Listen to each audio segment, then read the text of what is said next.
way. And I came from all the way up there, all the way down here, while he's in utero to encourage you to guard him. And Manoah, Samson's father, said, okay, but one question, who are you? An angel said, my name is too wonderful for humans to know or calculate. Okay, that didn't get you. Let me go to another. When Abraham and Sarah were visited and told that at 190, 100 for him, 90 for her, that they would conceive and have a child. And remember, these are pre-Viagra Cialis days.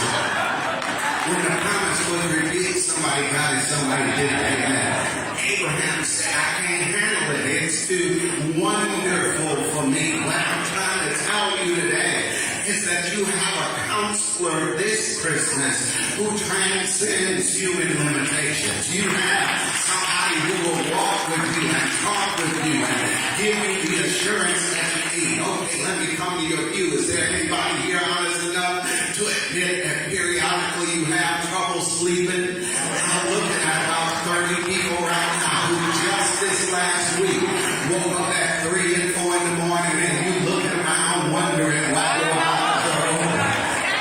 But look, some of us have had that experience, woke up tired the next day, malaise and disinterested, but then riding in your car, sitting in your cubicle, washing your dishes, cleaning your clothes, some music came on somewhere about Jesus, and all of a sudden, you got the courage to square your shoulders, get up and move forward and live your life.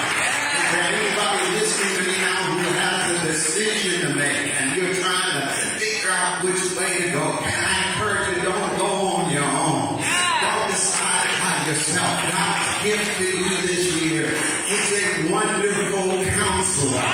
But not only that, he's a mighty God. Everybody say mighty God. Because the Lord who liberates us from insecurity also sets us free from impotence. You've got more power than you realize. Let me make it plain. Whenever I travel, one of the first things I notice driving into a city is construction going on. Because construction is a sign that the city is alive. And periodically, right in, you'll see one of those huge cranes sitting on top of a building frame. They are there to move massive things around. Not small things, not medium things, but huge things. And 2 weeks ago, I was flying into Boston, Massachusetts, and I saw one, and I'm on the plane. The plane is landed, but the crane started talking to me. And that's the problem with being a preacher. Everything preaches to you. The crane said to me, Lance, you need me in your life because I can move big things. I immediately shook my head.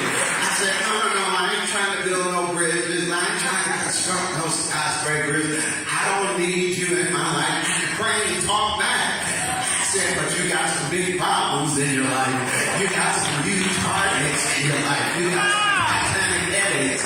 You got some colossal issues. You got some grief, some disappointment, some despair, some betrayal, some setbacks that you haven't been able to handle on your own. And that made me want to ask you the question, who do you call when you need some big moves made in your life? The text says he's a mighty God. He's not just some lowercase kind of God. He's a mighty God. Explain, Pastor. He's got the power.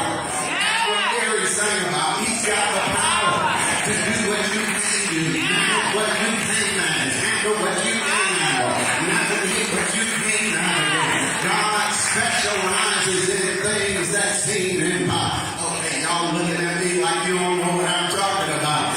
But do you remember Sunday School 101, Jesus riding on the boat with his disciples and they ran into a storm. The storm was raging, the lightning was flashing, and despite all their nautical experience, all of them were in a panic until one of them said, let's go wake up Jesus. And he woke him up with a question, Master, don't you care that we perish, you sleeping, and we die? Can't you see Jesus wiping the sleep out the corner of his eyes, walking to the front of the ship? He saw the storm and said, shh. What are you thinking about? I'm preaching to somebody.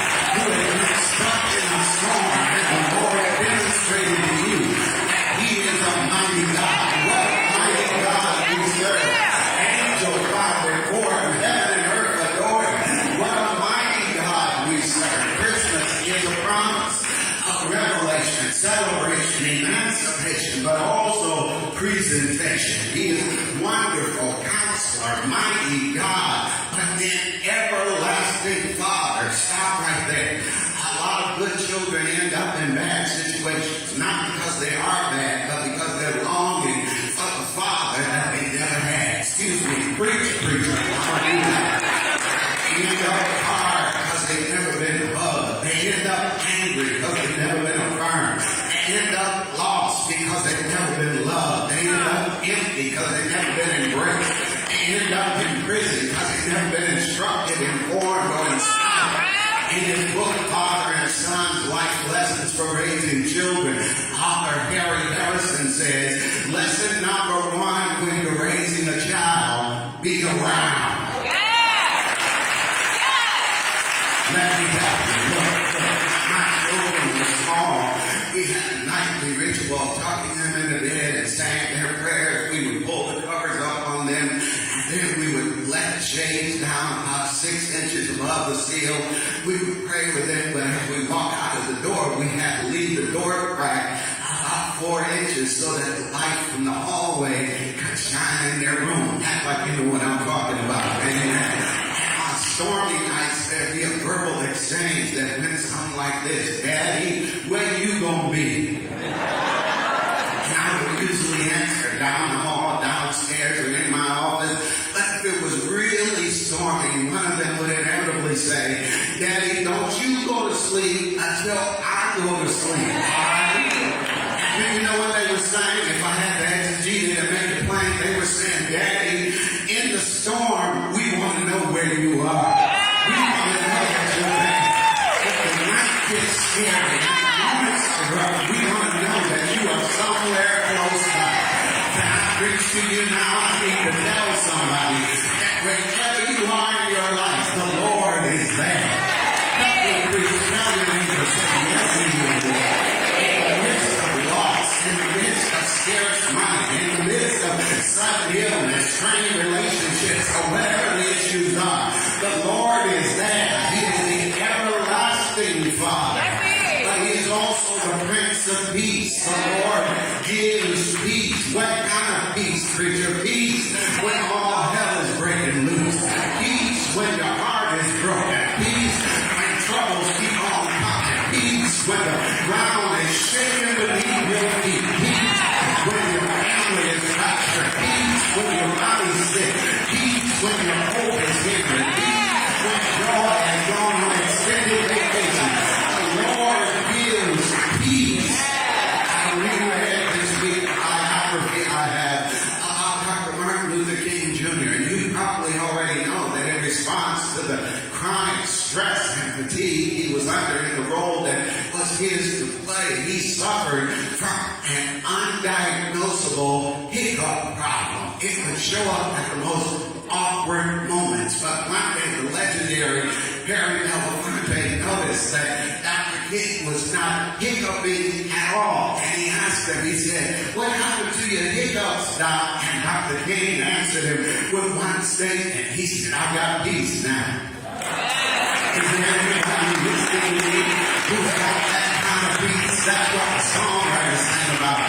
He said, when peace like a river attends my way, when sorrows like sea billows grow. I'm looking for old church people now. Whatever my lot you have taught me to say, it is well with my soul. So what I'm predicting this Christmas, I'm predicting that Christmas will be a time of revelation, celebration, emancipation, and presentation. That God is going to show you that all you've ever needed can be found in Jesus. Now believe it or not, I'm done. Usually when a Baptist preacher says he's finished, he don't mean that. But for real, I'm done. But I want to wrap it all together for you real quick. I'm reminded of this story of a wealthy man and his son, his only son, who loved to collect rare works of art. They had some of everything and everybody in their collection, from Picasso to Raphael. They would often sit together and admire these works of art. And one day, tragically, suddenly, and unpredictably, the son died. And the father was so grieved that in just a few months' time, he also passed passed away, this amazing art collection was then set to be auctioned, and many influential and wealthy people gathered hoping for an opportunity to purchase one of these masterpieces. The auction, however, was opened with a painting of the rich man's son. The auctioneer pounded his gavel and said, "We will start the bidding with this picture of the man's son. Who will bid for this picture of the man's son?" There was absolute silence. Then a voice shouted from the back of the room, "We want to see the famous paintings. You can skip this one." But the auctioneer persisted. "Will somebody bid for this painting? Who will start a bidding for this picture of the man's son? Can I hear $50? Can I hear $100? Can I hear $150 for the son? The son. Who will take the son?" Finally, a voice came from the very back of the room. It was the longtime gardener of the man and his son, who raised his hands. "I'll give you $10 for the painting." The auctioneer said, "We have 10. Can we get 15? We have 10. Can we get 20? The crowd was becoming restless. They didn't want the picture of the son. They wanted works of art being considered more worthy investments. But finally, the auctioneer pounded the gavel and said, "Going once, going twice, sold for $10.